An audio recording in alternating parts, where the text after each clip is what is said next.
Today I'm taking a look at the Fikwot FP80. So we got our instructions.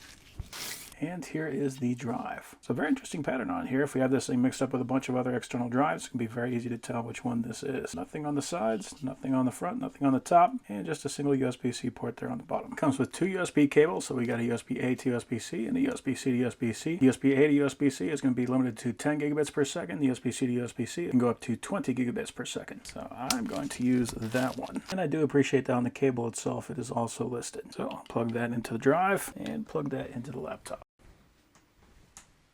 Okay, so we can't see that it did pick that up right away. So now I'm going to copy about 15 gigabytes worth of videos and pictures and paste that to this drive. And we're looking at right around 650 to 670 megabytes per second.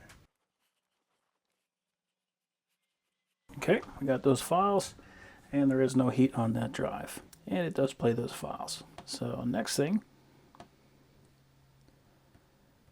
I'm going to do a speed test.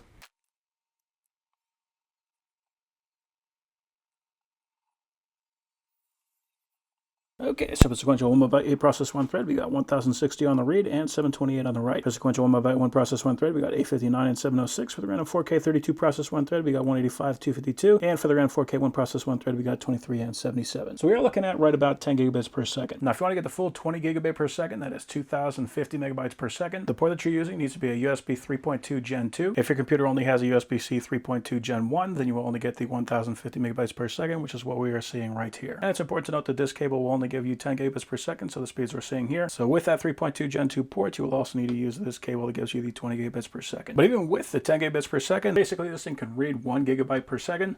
That is a fantastic drive. So overall, I am very happy with that.